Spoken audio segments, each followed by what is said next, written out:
Oh, the Americans. Never ones to see something invented in Europe and think, why can't I make this bigger and more outrageous? Take dynamite, for example, invented by a Swede, but started a crescendo of an arms race that wound up with the American invention of the atomic bomb. Or the combustion engine, invented in England, that culminated in the invention of the all-American F-35 supersonic stealth strike fighter. And punch, invented by British sailors, that later evolved into the American cocktail that sooner or later, and somewhat inevitably, led to, well, this.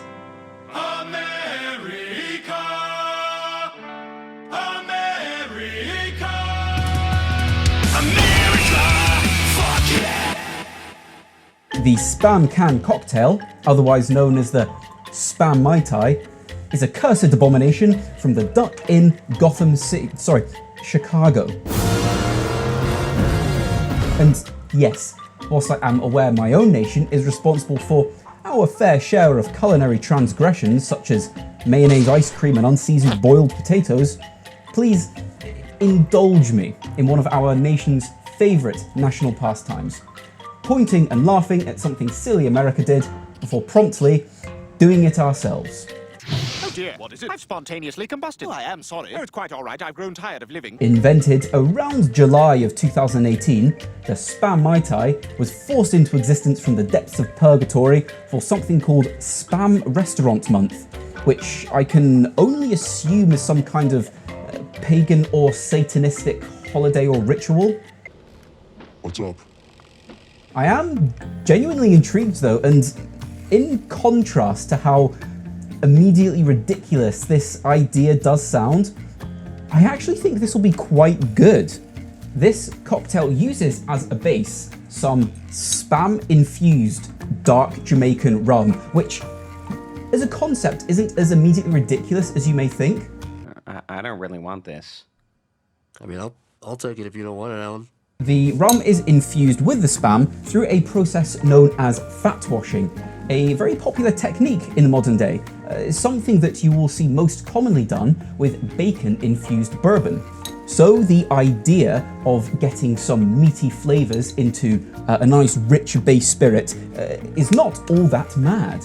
Now, the rum that they originally infused with Spam at the DuckInn in Chicago was some Caruba, which is not a rum I was able to actually get up here in Scotland. But to my understanding, Caruba is a dark Jamaican rum that's got some, nice woodsy, barrely, toasty flavours with that classic Jamaican funk. So I just took some Demerara rum from my shelf and some signature Appleton Estate, did a rough blend of those and fat washed that rum blend with the Spam. And it's left me with a very delicious rum blend as the base, but the addition of that fat that was rendered out of the Spam and then infused has left it with just such a velvety viscosity and a nice, just sweet, smoky, meaty flavour that just goes so well with those heavier, bassy notes from the rum. And of course, naturally, the Spam can Mai Tai has to be served in a Spam can. Go figure. So, without further ado, let's get started on the recipe. This is naturally going to be a shaken cocktail. We are going to start with 1 1/4 ounces of our Spam-infused dark Jamaican rum. Use Caruba if you can get some at home. If not, improvise.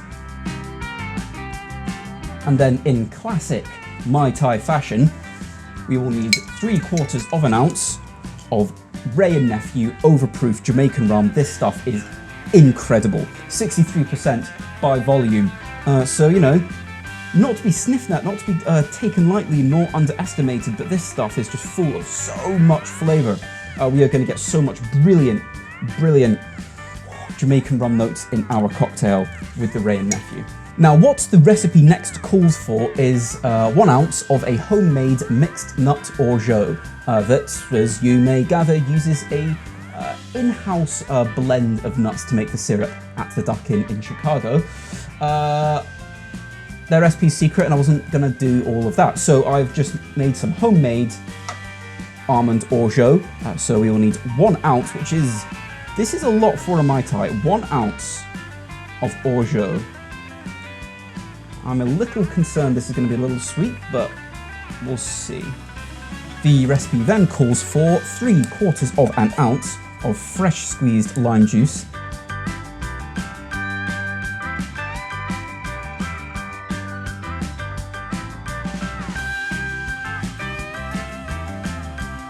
And now, if you are like me, someone who is overly pedantic and a bit of a Mai Tai purist, cover your ears because we're going to have to use some pineapple juice. Pineapple juice does not belong in a Mai Tai. It's got pineapple juice on it. You should not, in my opinion, no, sorry, in the objectively correct way of looking at it, if it's got pineapple juice in it, it's not a Mai Tai. It doesn't mean it's bad, it just means it's something different. However, I did not name this cocktail, and I'm only here reporting to you from the front line. So we will need just a 1/2 ounce of pineapple juice. I don't think this is going to do a lot for the flavour. I think it's just going to maybe enhance the texture a little bit. And then finally, you will need 2 dashes of Angostura bitters. Again, an ingredient not typically found in a classic Mai Tai. So you'll find with the addition of pineapple juice, the addition of Angostura bitters, and the absence of a curacao or any other kind of orange liqueur, that this is kind of different from a classic Mai Tai. That's not at all to mention the Spam-infused rum. However, that doesn't mean that I think it's going to be bad. I think what we've got in here smells ridiculously good, and yeah, I think it's going to taste pretty good as well. Let's shake it up.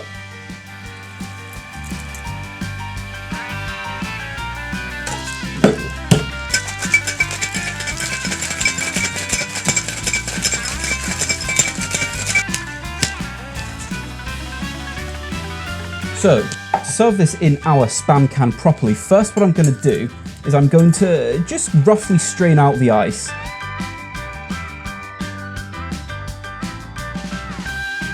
It smells delicious. And then I'm going to take some crushed ice that I prepared earlier, because I want to create just a little snow cone on the top if I can. First I'm going to stick in a straw. I'm going to take some Peychaud's bitters and just drop a few on there to get it all cut perfect. And all that is for is just to add a little colour. We are going to take, call it 3 pineapple fronds. Hey, come on, it's Christmas time. This is the perfect time for Tiki, isn't it? Right? That's what it's for, man. I'm going to take a nice couple sprigs of mint. So I think mint is a very, very integral part of a classic Mai Tai. That mint on the nose, just as you take a sip, informs so much of the flavour experience and the olfactory experience. It's really, really essential. And as we're here, cocktail umbrella. Brilliant, all right. And there we have it, believe it or not. That is a Spam can Mai Tai. That is ridiculous. I love that, I'm sorry, I'll go and take a picture of that on my phone. This is phenomenally stupid. Here we are, a Spam can Mai Tai. Let's see how it tastes. Mint on the nose, obviously brilliant. Always just really elevates any Tiki cocktail.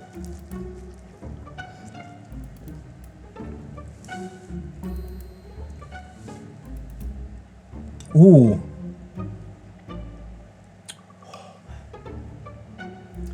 That is delicious. Okay. Weirdly enough, the first thing I notice about this is the texture. The texture is silky and velvety, and it kind of just almost coats your mouth with a sort of buttery lining. If you've ever had a pearl diver or a hot buttered rum or anything like that, the fat content in the butter in those does a very, very similar thing to what the fat that's been infused into the rum here in our Spam-infused dark Jamaican rum. It's doing exactly the same thing. Very quickly, as you can imagine with the Wray and Nephew overproof, you are whacked over the head in a very nice way, I must say, by the strong Jamaican rum flavours. You're mad. Thank goodness for that, because if I wasn't, this would probably never work. It does have notes of a classic Mai Tai, with a higher quantity of orgeat and the lack of an orange liqueur, as well as the addition of that pineapple juice. Actually, the pineapple and the almonds and the orgeat are very, very cohesive, actually. Those two flavors, you can't sort of untangle them. They form their own new flavor in the profile.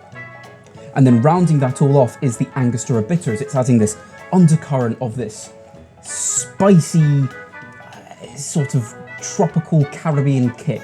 I mean, Angostura bitters and anything with Jamaican rum in it is going to be, you know, a match made in heaven, always. Everything in this cocktail works with each other. None of it is, it's not working against itself. Everything in here is, you know, very, very in simpatico. It's all in synchronization. It all works. It all makes sense. So yeah, who'd have thought that infusing Spam into some beautiful Jamaican rum could wield something so so delicious. This looks stupid, by the way. I love this, but this is dumb as hell. I absolutely love it. This cocktail is about as pure tiki as you can get, right? Particularly considering the history of Spam and the history of tiki, both of them being, you know, results of the Second World War. This works in more ways than one. It is just silky, smooth, unctuous, refreshing. It's heavy and light in equal measures, but it's not in tension. This is a cocktail that begs you to underestimate it, purely so that when you order it and you taste it, you can be really, quite truly pleasantly surprised. I mean, I've been, you know, blown away by this. This is a good cocktail. This is a good cocktail, and if you have the time, if you have the means, if you have the desire, you should try this. It's delicious, it's great. Thank you very, very much for watching. You know, sorry if anyone was hoping they could, you know, watch me do something borderline masochistic, but no, actually I've rather enjoyed myself. And I hope you have too, the audience. You know, I really hope you have got as much enjoyment out of watching this video as I had making it. Give the Spam Can cocktail a try if you so desire. I highly recommend it. And yeah, I can't wait to see you in the next one. Cheers.